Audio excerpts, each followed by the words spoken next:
예, 즐거운 안식일입니다.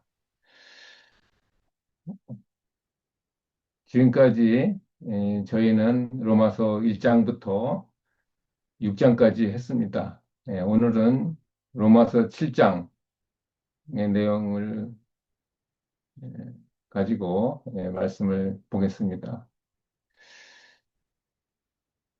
여러분, 신앙생활을 하면서 또 여러분 자신이나 아니면 타인에게서 아니면 성경에 나오는 인물 중에서 특별히 하나님이 최고로 기뻐하시는 신앙이 무엇일까? 생각해 보시기 바랍니다.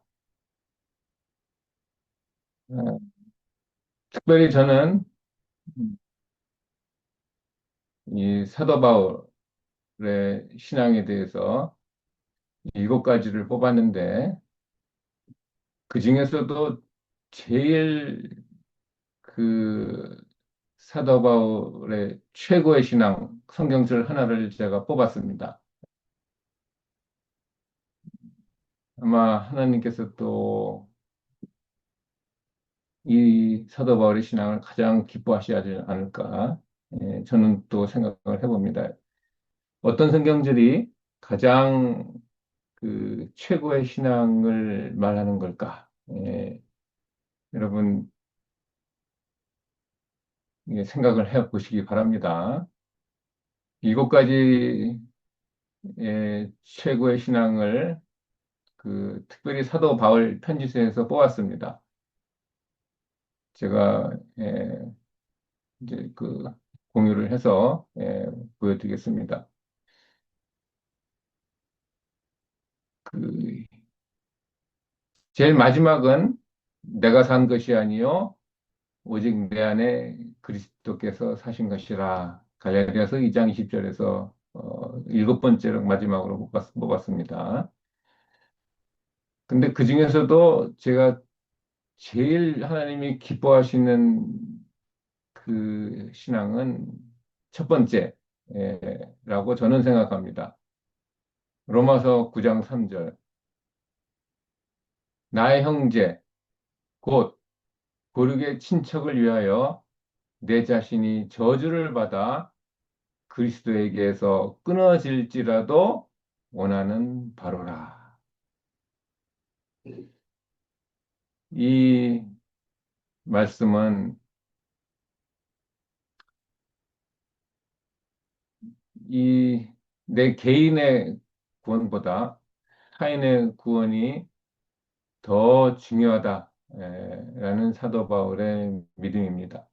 신앙이고 모세도 이런 신앙의 말씀을 했죠. 이스라엘 백성들의 구원을 위해서 내 이름을 생명책에서 빼라. 이 에스더도 자기 유대 백성들을 위해서 죽으면 죽으리라. 이렇게 새 성경절이 생각이 나는데, 요, 나의 형제, 곧 고르게 친척을 위하여 내 자신이, 이 성경절이 그 사도 바울의 신앙은 바로 누구의 신앙을 본받았을까요? 똑같은 성경절이 바로 갈라디아서 3장 13절입니다. 그리스도께서 우리를 위하여 저주를 받은 바 되사 율법의 저주에서 우리를 속량하셨으니. 예수님이 저주를 기꺼이 받으시고 십자가에서 내려오셔도 되는데 안 내려오시고 우리를 위해서 기꺼이 생명을 우리에게 주셨습니다. 이 사도 바울이 이런 예수님의 신앙을 정말로 십자가를 따라갔습니다. 이 십자가의 신앙이죠. 똑같은 성경절이 우리 사복음서에서 5번 나옵니다.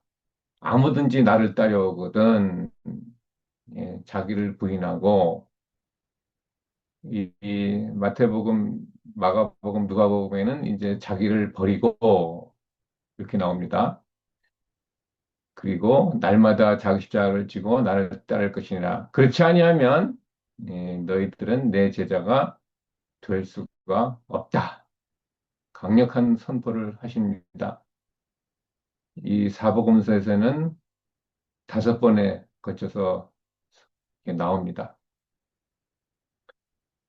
이 이야기는 좀 더 세부적으로 가보면은 이 날마다 특별히 그 누가복음 9장 10절에는 날마다 한 번만이 아니라 지속적으로 누군가를 위해서 자신을 희생하는 삶의 태도를 의미하는 겁니다.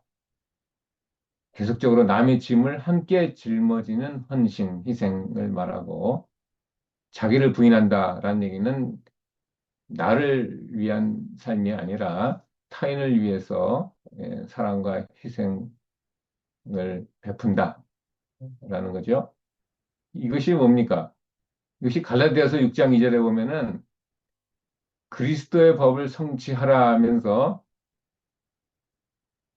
서로 서로 짐을 지라 라는 것이 그리스도의 법입니다. 그 십자가가 바로 타인의 죄를, 타인의 허물을 내가 대신 에, 짊어지는 사건이 바로 십자가의 사건이죠. 이 서로의 짐을 진다. 예, 이것이 바로 그리스도의 법이다. 갈라디아서 6장 2절 말씀입니다. 그래서 사도 바울은 내 자신이 저주를 받는다. 예, 바로 예수님의 정말 십자가에서 나타난 사랑이었고 또 우리에게도 그리스도의 법을 성취하라. 그러면서 서로 서로 짐을 지라라는 겁니다. 여기서 여러분들에게 아주 심각한 중요한 질문을 제가, 제가 생각해 보았습니다. 질문 여러분 생각해 보세요. 질문 우리 어느 분 읽어 주시겠습니까? 우리 태시안 집사님? 네, 질문. 바울은 그리스도의 법을 성취하라고 명령을 하는데 왜 우리는 누군가의 짐을 보면 피하려고 하는가? 자기 구원보다 타인의 구원을 위해 저주까지도 감수하겠다는 바울을 그렇게까지 움직인 그 힘은 어디에서 온 것인가? 중요한 질문이라고 생각하지 않습니까? 맞습니다. 지금은 다 우리가 이거 해결 못하는 거를 목사님이 짚어주셨네요. 도대체 그 성령의 에너지가 음. 어디서 왔길래 하늘로부터 오는 예수님부터 오는 이 에너지가 바깥으로 나갈 수 있었을까?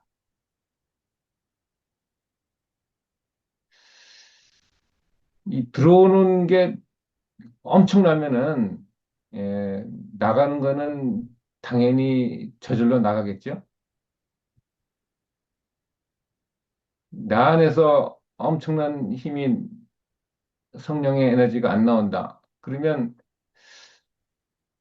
들어온 게 충분하지 않다는 말씀 아닙니까? 그 힘은 무엇이었을까? 우리가 그래서 말씀을 보는 거 아닙니까? 왜? 우리는 힘이 없기 때문에. 우리 스스로는 그 힘을 만들 수 없고, 우리가 스스로는 할 수가 없고, 그래서 우리가 하나님을 믿는 겁니다. 아주 근본적인 것은. 이 대답을, 지금까지 우리가 법이 그리스도의 법이라는 이 법입니다. 이 생명의 성령의 법이 어느 선상에서 위치하고 있는가? 그것을 아는 게 너무 중요합니다. 물론 그 자체도 알아야 되지만은 어느 선상에 있는가? 예, 그것을 살펴보기 위해서 우리가 생각해 보자고 하는 겁니다. 제가 답을 제가 한번 만들어 봤어요. 우리 태정사님 답을 한번 읽어 주시겠어요? 네. 바울은 다메섹 도상에서 부활하신 주를 만나 자신이 핍박하던 예수께서 바로 자신을 위해 죽으셨음을 깨달았다.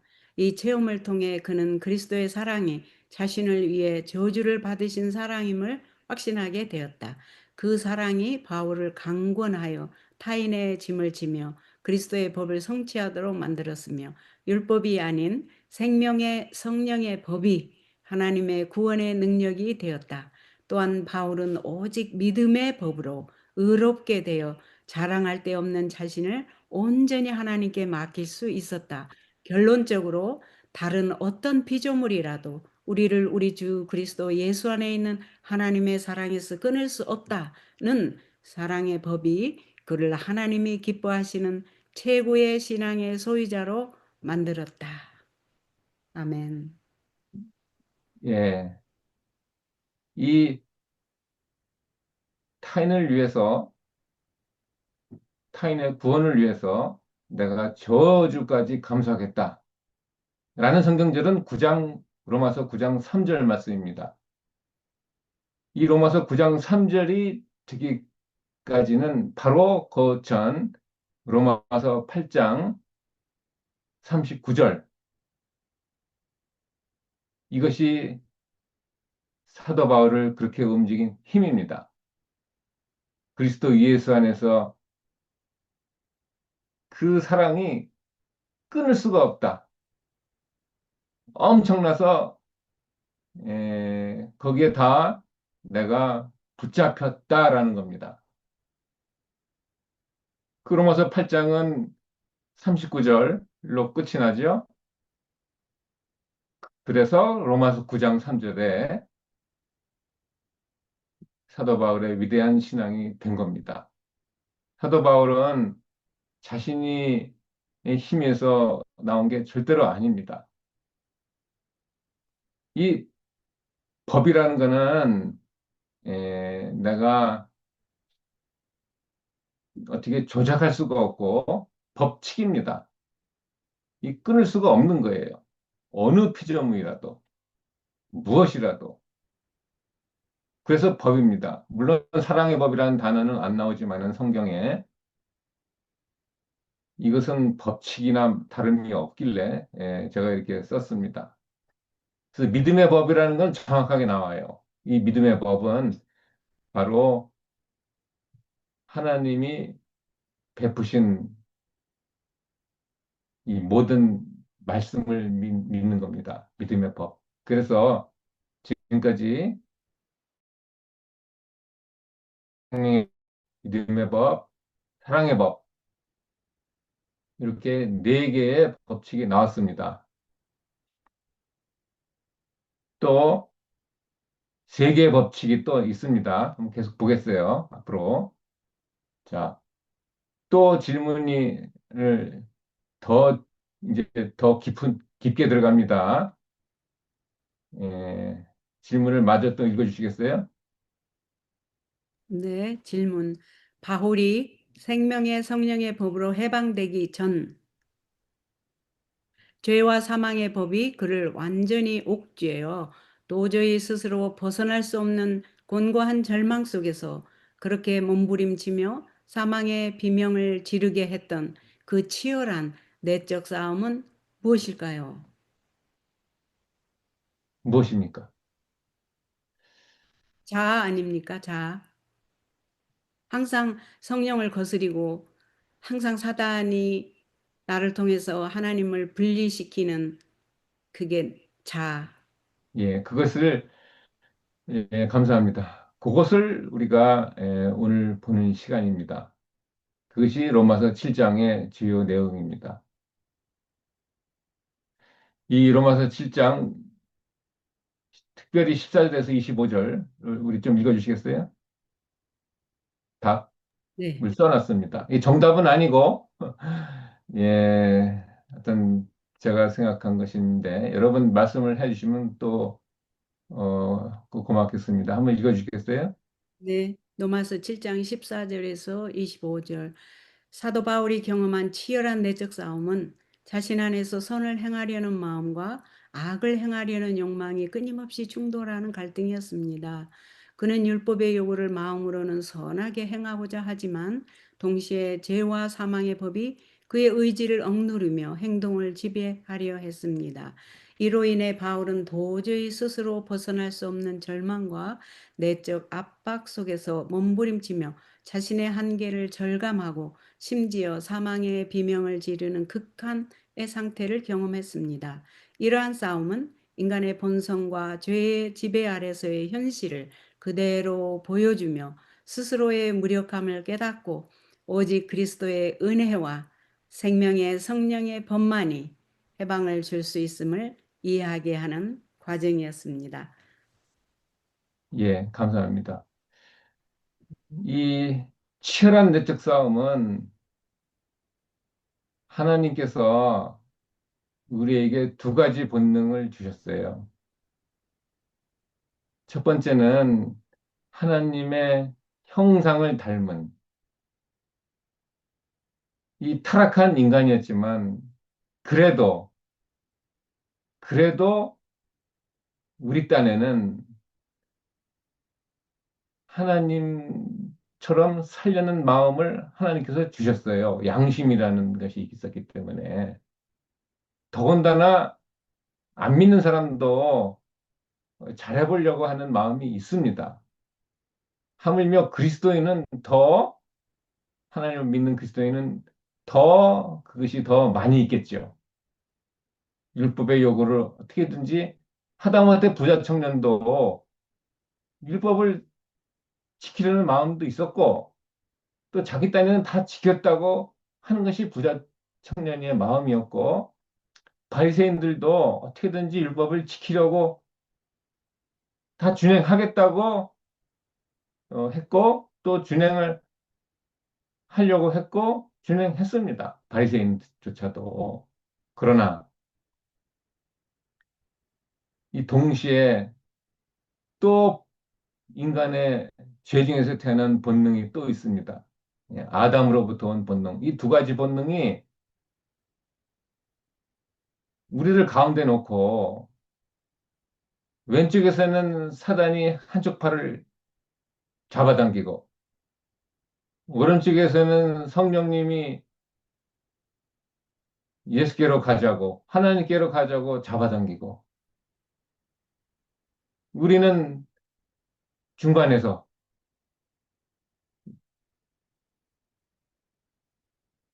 이 팔만 잡아당긴 게 아니라 이 다리까지 왼쪽 팔과 왼쪽 다리 사단이 잡아당기고 오른쪽에서는 성령님께서 오른팔과 오른발이 다리를 잡아당기면 우리는 어떻게 되겠습니까? 너무 고통스럽겠죠. 온 마음이 찢어집니다. 너무나도 이 그러나 어떻게 했어요?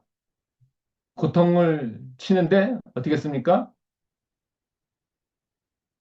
그나마 가만히 고통만 있는 게 아니라 죄와 사망의 법이 이기는 거예요. 더 힘이 센 겁니다. 우리 안에서. 내가 하려는 마음으로 선하게 하자는 그 마음보다 더 센 거예요. 근데 우리는 뭐예요? 포기하죠. 그러나 또 포기할 수가 없는 거예요. 오죽하면 죽고 싶은 마음이 있었기 때문에 사망의 비명을 지르는 겁니다.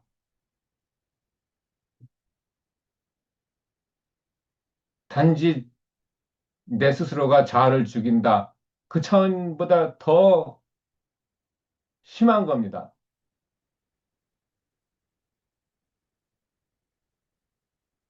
도저히 결국에는 어떻게 됩니까? 사도 바울의 고백이 뭐죠? 25절, 7장 25절.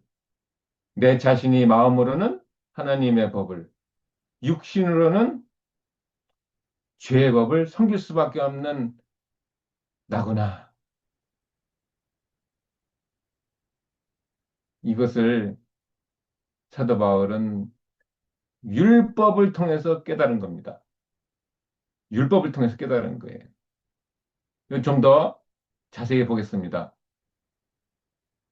여러분 왼쪽에 있는 사진은 뭐예요? 엑스레이. 엑스레이에서 우리의 몸을 다 보여준 겁니다. 인간은 안 믿는 사람들은 자기 자신이 죄와 사망 아래 있다는 것을 모르는 거예요.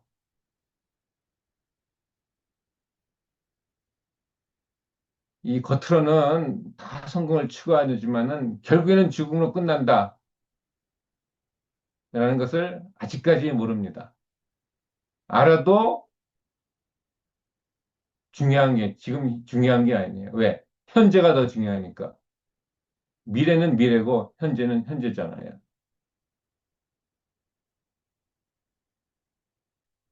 이 하나님의 주신 율법은 죄를 드러내는 엑스레이입니다. 거울이 아니에요. 거울은 그 깊은 속, 그걸 보여주지 못합니다. 그래서 로마서 7장 7절, 3장 20절에 보면은 율법이 오기 전에는 내가 살았으나 엑스레이, 엑스레이 앞에는 내가 건강하고 내가 멀쩡하게 살아있다고 생각을 했죠. 그러나 계명의 이름에 엑스레이 앞에 딱 다가니까 암이 다 퍼진 겁니다. 머리서부터 발끝까지 다 퍼진 거예요. 암이 너무나도 살아났어요. 그걸 모르는 것뿐이죠. 그래서 나는 죽었다를 말하는 게 7장 7절 말씀입니다.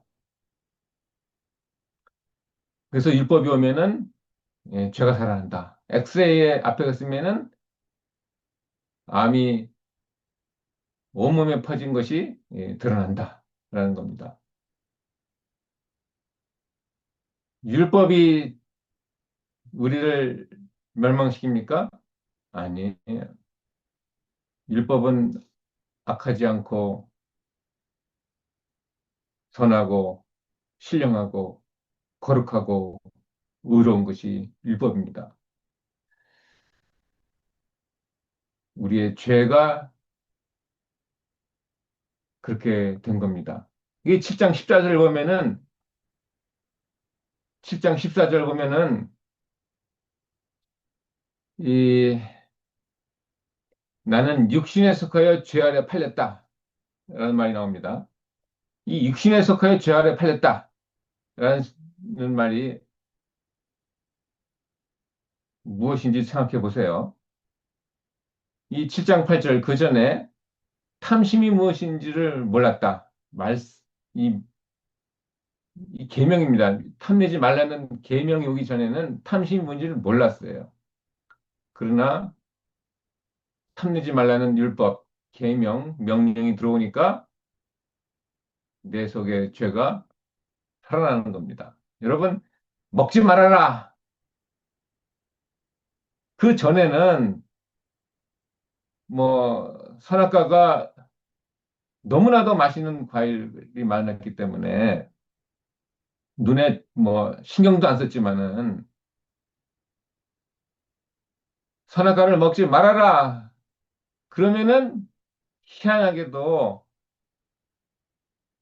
누군가가 옆에서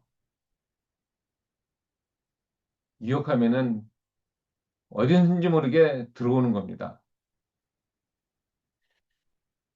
그 죄가 그 거룩한 범을 빌미로 아담과 하와를 죽였고 흙으로 돌아가는 운명에 처해졌고 예, 주어진 운명을 향해서 아담과 하와는 걸어갔습니다. 흙의 운명으로 우리도 지금 걸어가고 있는 중입니다. 여러분, 이 포도나무 가지가 나무에서 떨어지면은 한 일주일 가죠?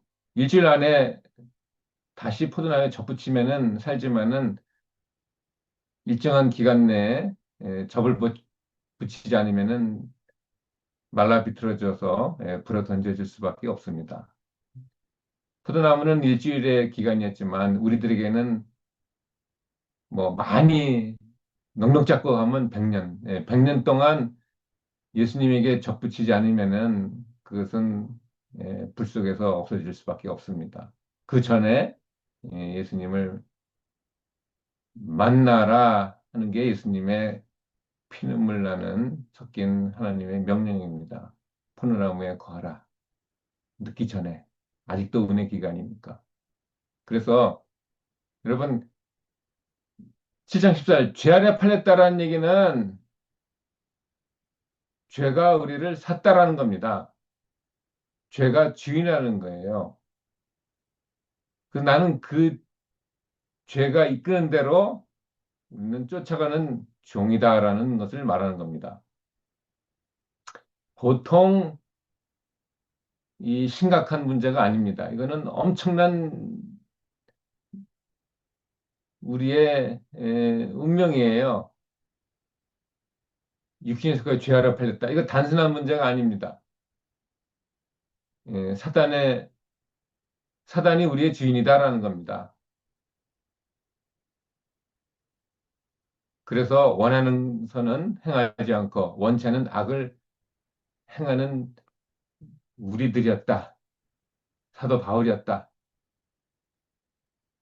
끝까지 눈 감을 때까지 그 악이 있다. 여러분 아무리 건강한 사람도 제가 의사한테 물어봤어요. 아무리 건강한 사람도 암이 세포가 존재합니까? 물어봤더니 아무리 건강한 사람도 암세포는 있다라는 겁니다. 눈 감을 때까지. 그러나 그 암은 활동을 못한다. 왜냐하면 면역세포가 더 강하기 때문에. 그래서 그 면역세포에 해당하는 게 바로 성령의 법이다라는 것을 성경에서는 말하는 겁니다. 이 사도 바울의 고백은 내가 행하는 것을 내가 알지 못한다. 라는 것은 내가 왜 이러는지 모르겠다라는 겁니다.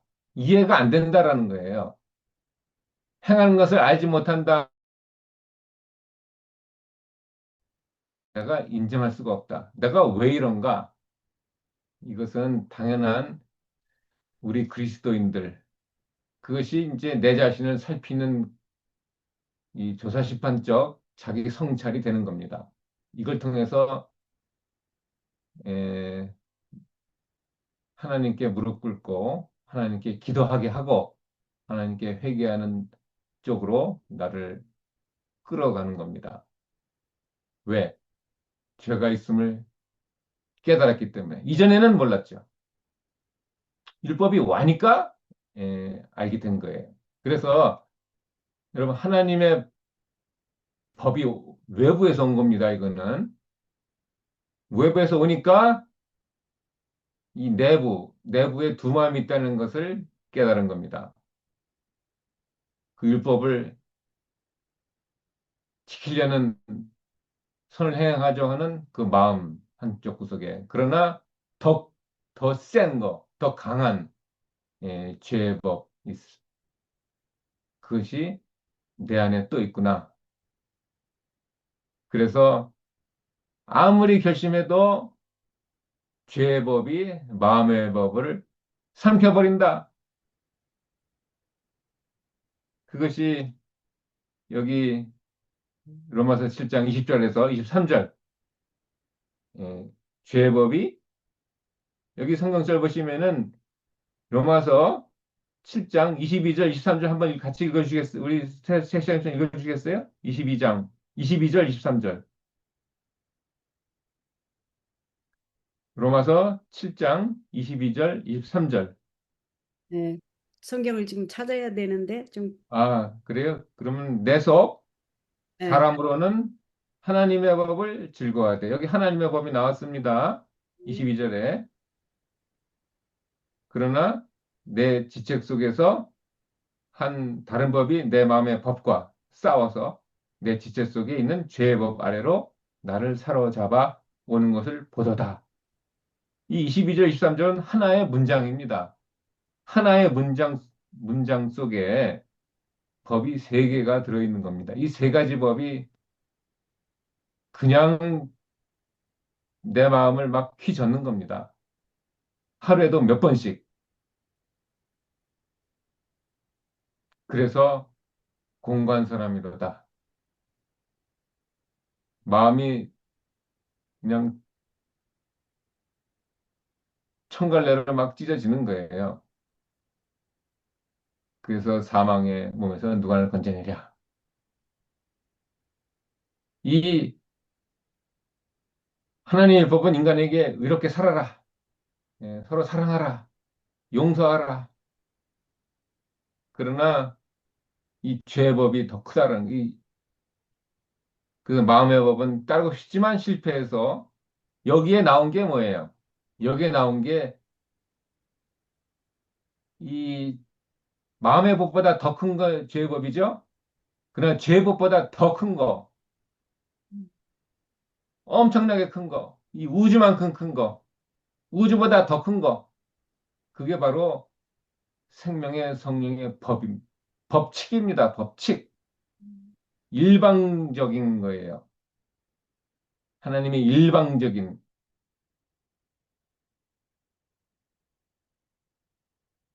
그 예수 그리스도 안에서 해방, 해방하느니라 그랬습니까?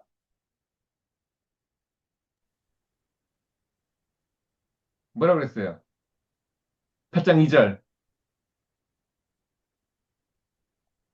하였음이라. 하였음이라. 예. 일방적인 하나님의 간섭입니다. 할 것이다가 아니라 하였다.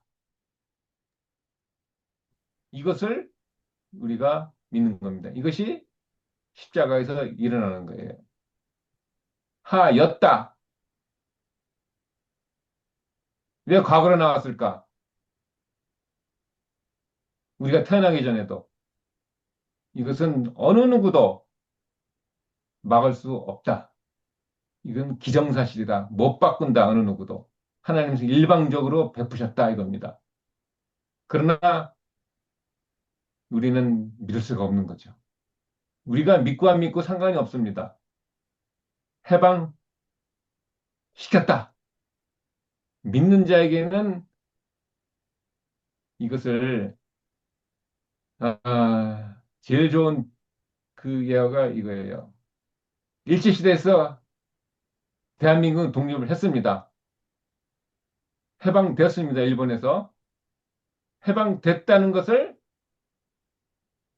믿으면은 해방을 누리는 거고, 저 시골에서 뭐 TV도 없고 라디오도 없고 아무것도 없는데 누가 와가지고 대한민국 해방됐습니다. 안 믿죠. 그러면 계속 숨어 지내야 되는 겁니다. 기쁨을 못 누리는 거예요. 해방됐습니다. 아무리 그래도 믿을 수가 없죠. 믿을 수 없으면은 계속 뭐예요? 사단의 노예로 있는 겁니다. 이것은 그냥 하나님께서 일방적으로 하신 거예요.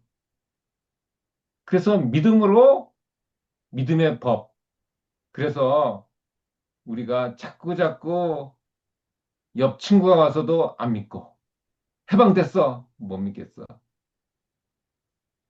엄마가 와서 못 믿겠어. 전 동네 100명이 가서 그 숨어 있는 사람한테 다 갔어. 못 믿어. 라디오 틀어줬어. 못 믿어. 결국에는 뭐예요? 예수님, 우리 우주의 대통령, 예수님이 가서 예수님의 목소리를 들었으면 어떻게 됐겠습니까? 직접. 그 사람이 믿은 거예요. 그렇게 믿기가 힘든 겁니다. 해방됐습니다. 벌써 된 거예요. 이 믿음, 이게 한 번에 믿어지는 게 아니죠. 그래서 여러분 이것을 제가 저 나름대로 생각을 했는데 여러분이 좀 생각을 해보시기 바랍니다. 하나님의 율법이 들어왔어요. 여기 로마서 7장 12절, 14절, 16절에 율법이 무엇인지 나옵니다. 거룩하고 의롭고 선하고 신령하다. 이 하나님 율법이 들어오니까 어떻게 됐어요? 이제 마음의 법이 그래도 따라 하려는 마음이 있는 겁니다. 따라 가려고 하는 거예요. 근데 어떻게 합니까? 죄의 법이 더 강한 거예요. 이 더 크죠? 더 큽니다. 근데 이거보다 더 큰 게 있어요. 그죠? 뭡니까? 생명의 성령의 법이 이 죄의 법을 해방시킨 겁니다. 더 큰 게. 벌써 해버렸어요. 십자가에서 사단의 머리를 깨버렸습니다. 여기서 끝나는 건가요? 여기서 끝난 겁니까? 아니죠. 이것을 어떻게 됩니까? 우리가 믿어야 된다. 믿어야 된다. 해방시킨 것을 안 믿으면은 다 소용이 없는 거예요. 믿어야 돼. 그 믿음의 법이다. 그 믿음의 법이 오면은 믿을 때 십자가의 사랑이 물밀듯이 들어오는 거예요. 그냥 물밀듯이 들어오는 거예요. 이 생명의 성령의 법이과 4번이죠. 제가 5번 사랑의 법이 오면서 이 사랑에 왔다. 이거 믿었다. 이 믿음의 법이 오면은 그 다음에 어떻게 되는 겁니까? 그 다음에 어떻게 되는 거예요? 여기서 끝나는 겁니까? 아니에요. 성대 계시록 14장 12절 하나님의 계명과 하나님의 계명을 지키는 자가 되라. 예수 믿음을 지키는 자가 되라. 믿음이 오면은 뭡니까? 사랑이 오면은 그 다음에 뭐가 되는 거예요? 마지막 7번 그리스도의 법을 성취가 되게 돼 있는 거예요. 하나님의 계명에 명령에 율법에 순종이 되는 겁니다. 우리가 처음 봤죠? 남의 짐을 덜어지게 되고 이것이 훈련과 연습을 통해서 사랑이 엄청나면은 사도 바울처럼 최고의 신앙, 내가 저주를 받아도 좋습니다. 까지 가게 되는 거예요. 이 하나님의 율법에서 이런 과정이 거치지 않고 부자청년처럼 내가 하나님 율법을 다 지켰다라는 것은 전부 다 그냥 그 한 모든 이 과정, 성령 또 생명 예수님의 십자가에 다 그냥 빼놓고 율법이 오니까 내가 지켰다가 되는 거예요. 이 과정을 다 빼먹은 겁니다. 믿음도 빼놓고 사랑도 빼놓고 이 마음에 이 죄와 법과 그냥 치열하게 싸우는 데서 내가 죄에서 졌구나. 이 실패 과정도 빼놓고 그냥 내가 다 지켰다가 되면은 하나님은 그것은 나는 너를 모른다가 되는 거예요. 왜? 네가 지켰기 때문에. 나하고는 아무 상관도 없다. 그래서 이 그리스도의 법을 성취하는 것, 예수 그리스도의 사랑으로, 예수 그리스도의 믿음으로, 예수 그리스도의 생명의 성령의 법으로 이 4번, 5번, 6번이 을 통해서 그리스도의 성취될 때, 그때를 말하는 게 뭐예요? 성경절 두 글 생각나시죠? 사랑은 율법의 완성이 되는 겁니다. 그때서야. 로마서 13장 10절, 갈라디아서 5장 14절. 그래서 결국에는 예수 그리스도가 율법의 마침이 되는 겁니다.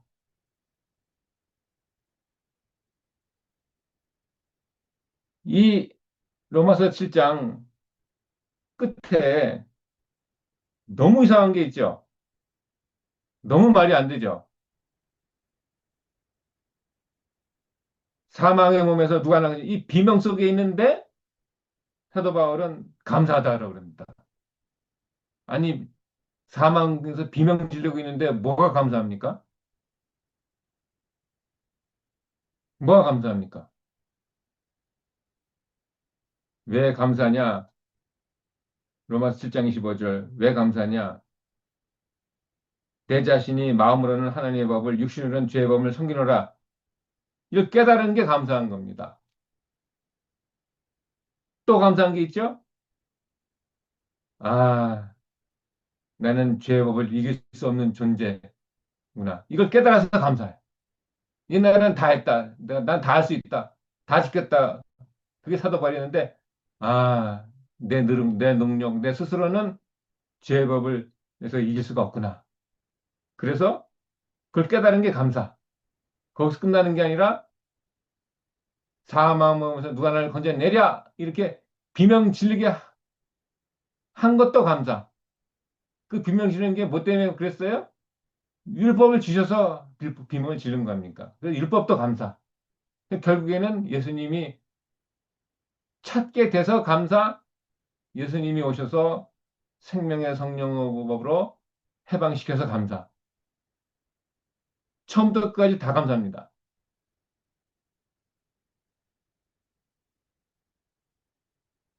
여러분, 이것을 에, 한번 사망의 몸이 왜 왔냐?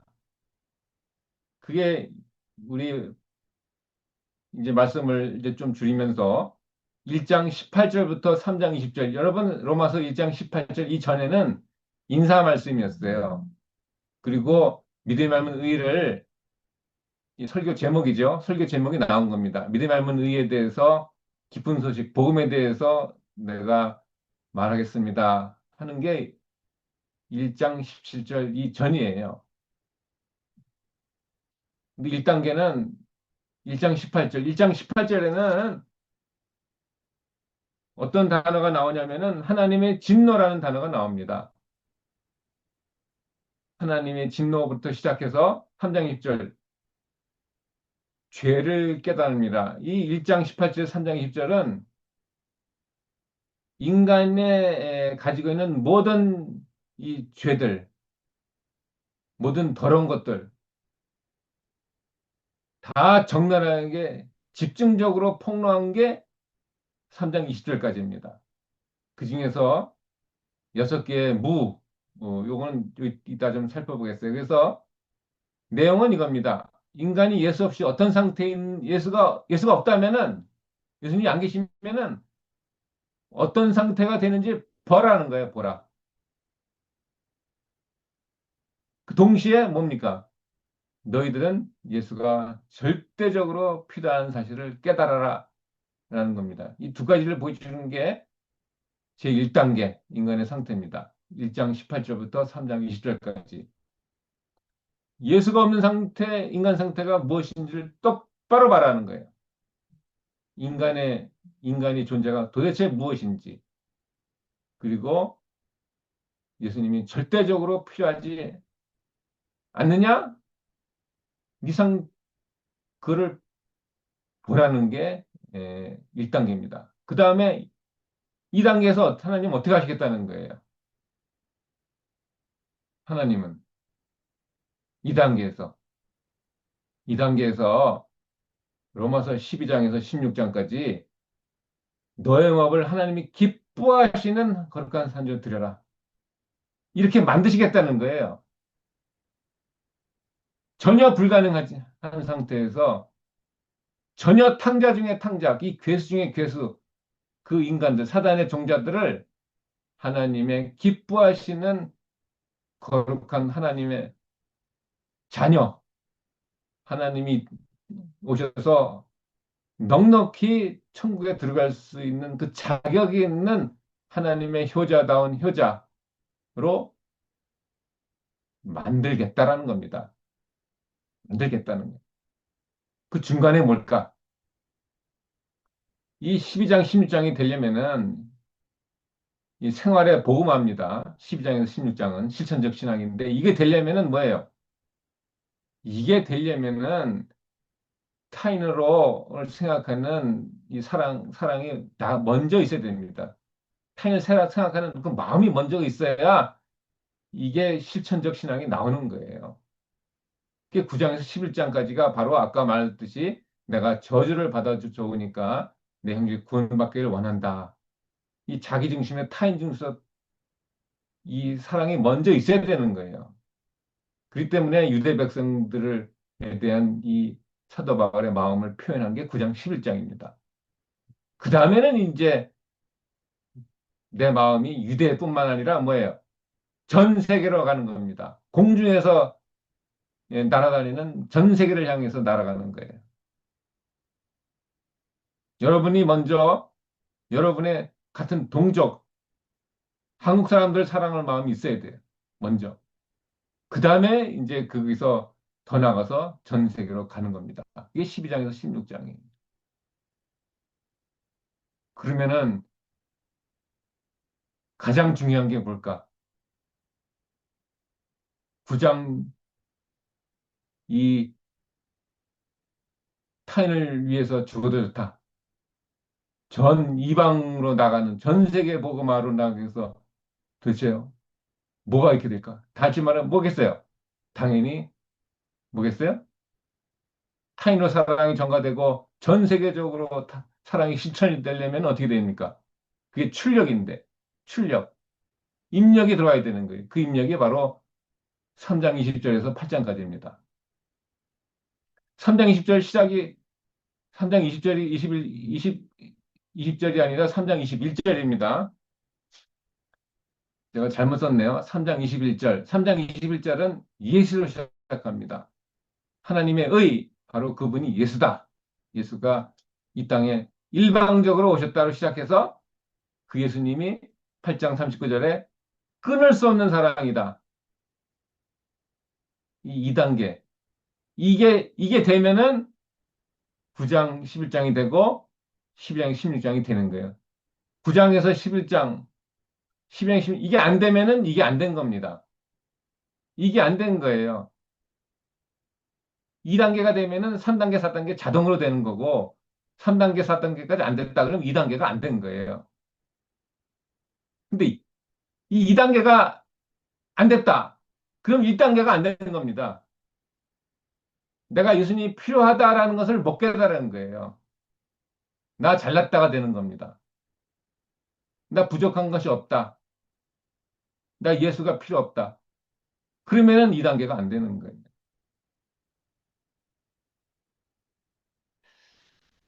그래서 오늘 보는 게 바로 7장, 7장, 8장이 너무 중요한 거예요. 이게 돼야 타인으로 사랑이 전가가 되죠.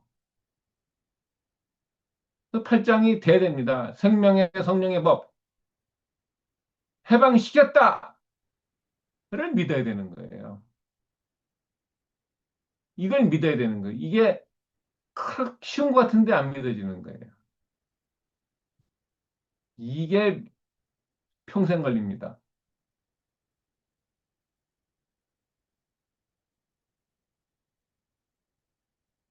이걸 어떻게 해야 될까?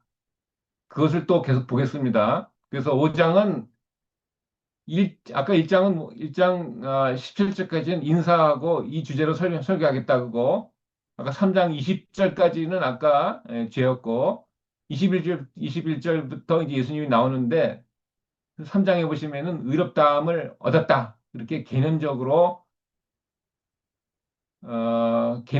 얘기를 했습니다. 그런데 개념이 죄인이 예수님으로 말미암아 의인으로 의롭게 되었다를 이해하기 위해서 4장에 그 예화로 아브라함이 등장합니다. 이 아브라함, 자기 와이프를 남에게 줘버렸어요. 왜 줬다고 그랬어요?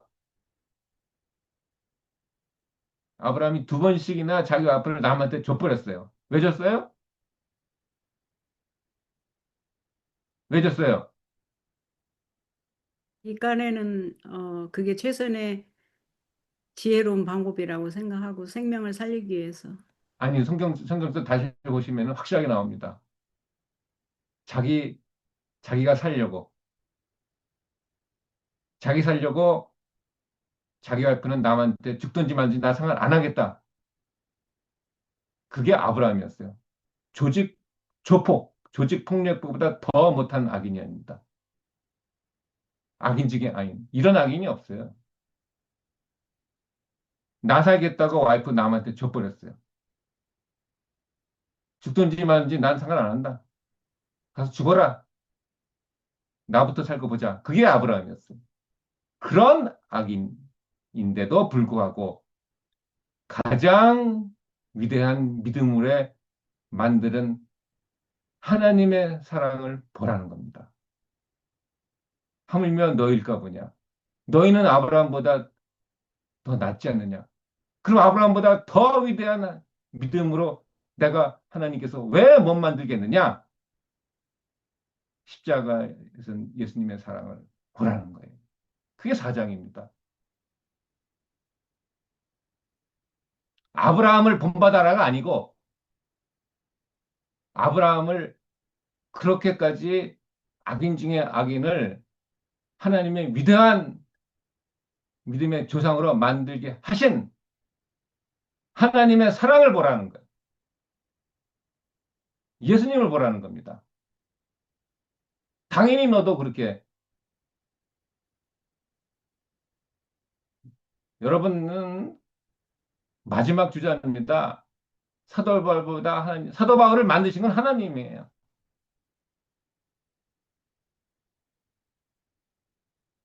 사도 바울은 살인자였습니다. 살인자도 하나님의 최고 일꾼으로 만드신 하나님을 보라는 거예요. 당연히 너희들은 마지막 주자로서 사도 바울보다 더 위대한 하나님으로 하나님께서 우리와 여러분을 왜 못 만들겠느냐 이겁니다. 왜?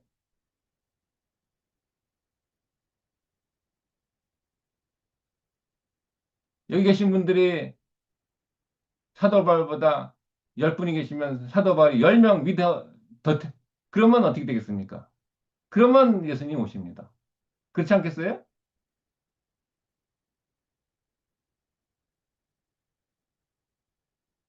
이 5장은 바로 믿음으로 의롭다함을 받은 결과를 얘기하는 결과는 이렇다. 이거 5장입니다. 그래서 저번에도 말씀드렸듯이 우리 주 예수 그리스도로 말미암아 하나님과 화평을 누리자가 아니라 하나님의 예수 그리스도의 사랑으로 믿음으로 의롭다함을 받은 사람은 하나님과 화평을 현재 누리고 있습니다. 라는 겁니다. 누리고 있습니다. 나는 어디 있든지 상관없이 감옥에 있든지 감옥 밖에 있든지 나는 하나님의 복음으로 즐거워하고 있습니다. 라는 게 로마서 5장 1절 말씀이에요. 누리자가 아닙니다. 흠정역 보시면 나는 화평을 누리겠습니다. 이 말입니다. 그 말을 왜 했냐? 여러분들은 화평을 누리고 있습니까? 라고 성령님이 여러분에게 질문하는 겁니다. 로마서 5장 1절은.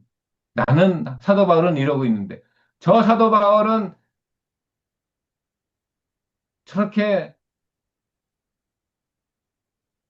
하나님의 사랑을 누리고 기뻐하고 있는데 너는 하나님의 사랑을 받고 즐거워하고 있느냐? 이렇게 물어보는 겁니다.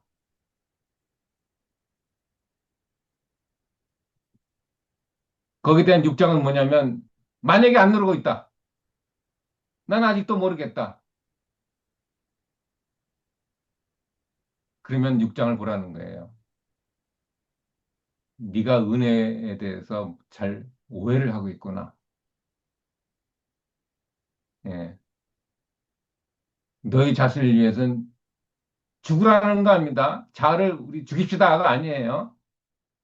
죄에 대해서는 이미 죽었다는 것을 믿으라는 겁니다. 애쓰지 말아라 이거예요. 벌써 죽었다. 너희들은 죽었다. 죽은 존재다. 왜냐하면 하나님께 대해서는 살아있는 자기 때문에 그렇다는 거예요. 이 죽었다는 것은 사단이 너를 지배할 수가 없는 존재가 됐다라는 겁니다. 일제 시대에서 해방됐다. 생명과 성령의 법으로 해방시켜놨다라는 거예요. 시켜놨다. 그래서 일제가 너를 갖다가 노예로 부릴 수가 없는 존재다. 일제의 제국에 대해서는 너는 죽은 자다. 그렇기 때문에 일제 제국에서 너를 지배를 못하는 존재가 됐다는 것을 믿어라. 왜? 해방시켜 놨으니까. 우리가 일제시대의 노예가 되지 않으려고 노력할 필요가 없는 존재다 이겁니다. 죄에 대해서는. 근데 왜 자꾸 우리 스스로가 죄에서 빠져나오고 자에서 빠져나오고 왜 노력을 왜 하고 있어요? 하고 있다는 얘기는 아직도 하나님께 대해서 산 자가 아니기 때문에 그런 거예요. 해방하지 못 받은 거예요. 성령과 성령의 해방을 시켰다는데 그거를 못 믿고 못 믿으니까 못 믿은 상태에서 사단에서 자꾸 빠져나오려고 노력을 하는 거죠. 해방시켰으니까 너는 일제하고는 아무 상관이 없는 존재가 됐다라는 겁니다.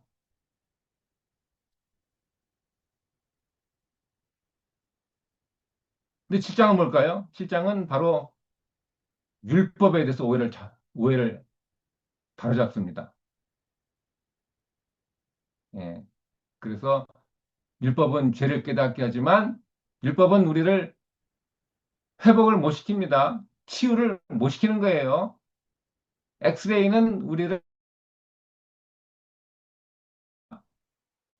엑스레이 자체는 우리가 죽어가는 암 환자다만 알려주는 거예요.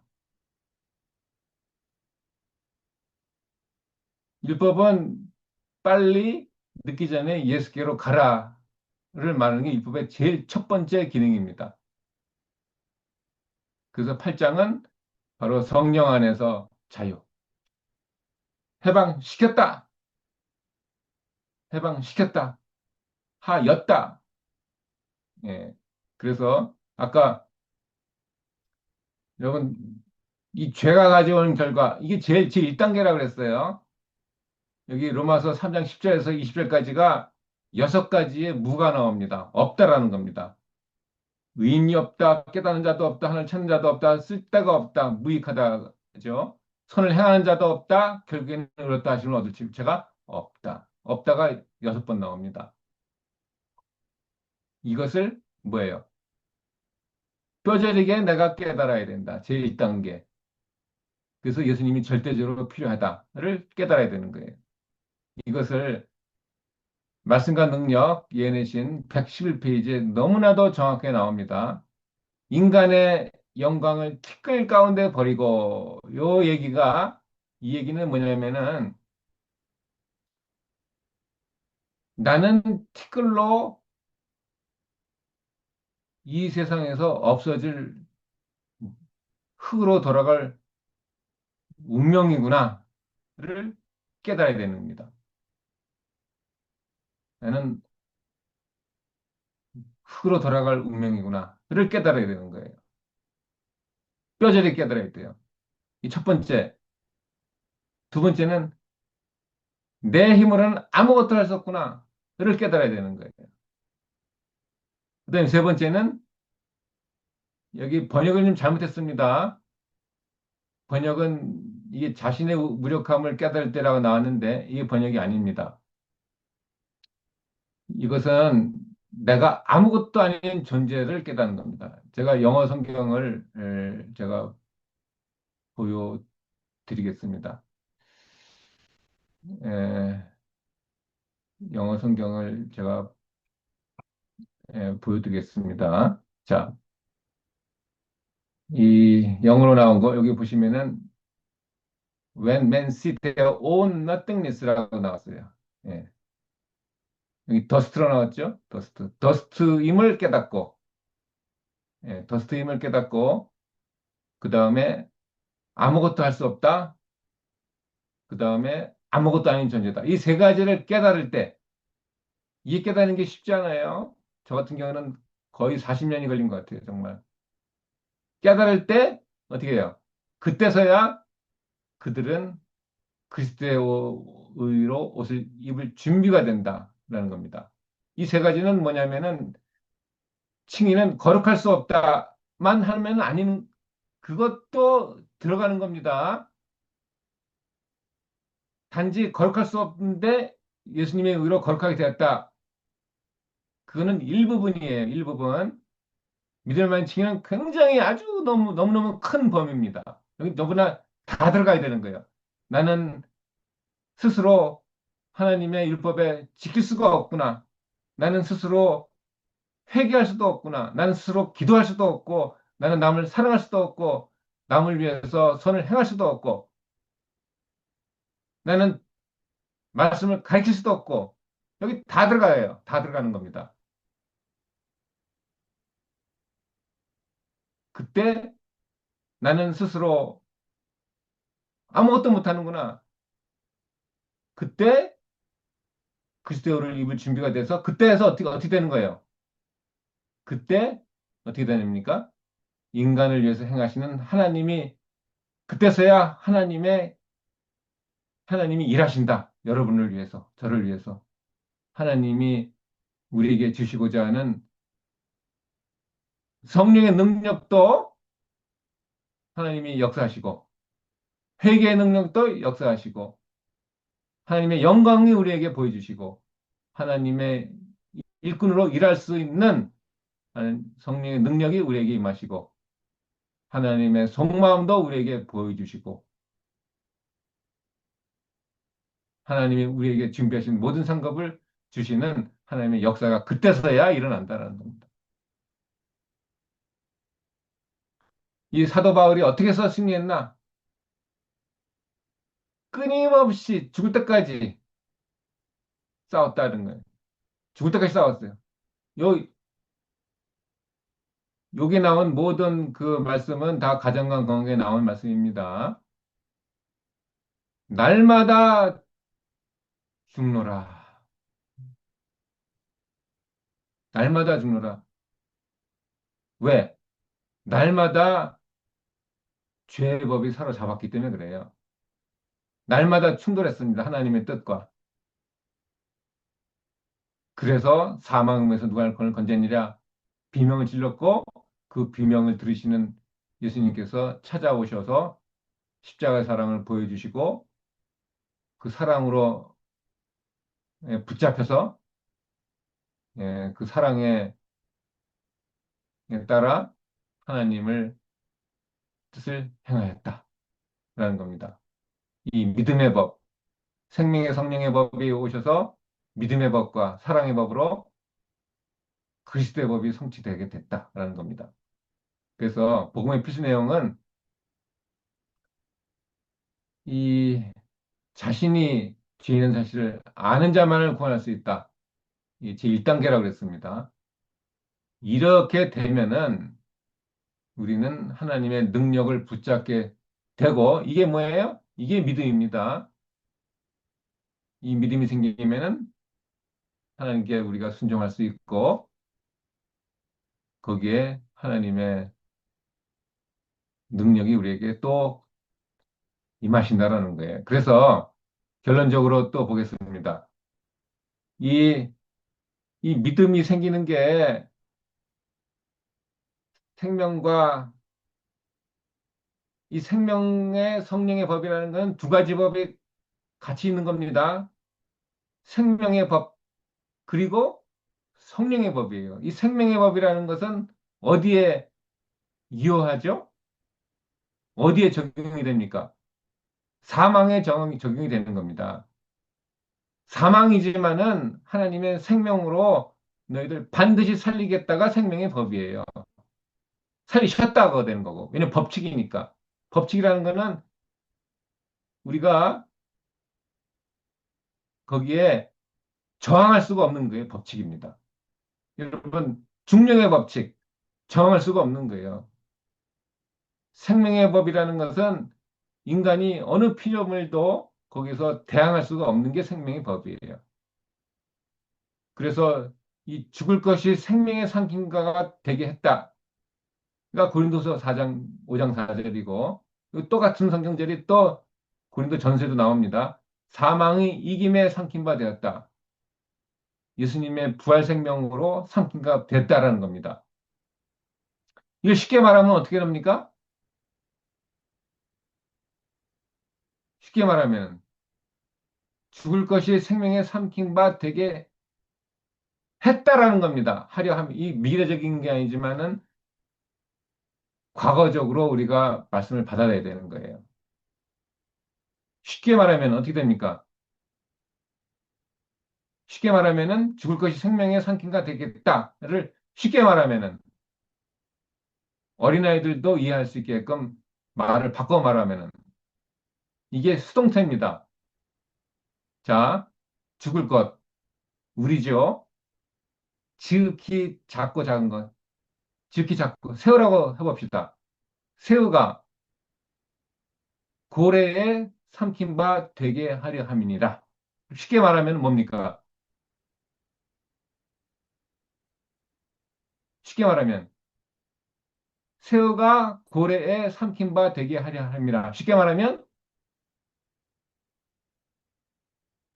고래가 새우를 삼켰다가 싶습니다. 그죠? 맞습니까? 예.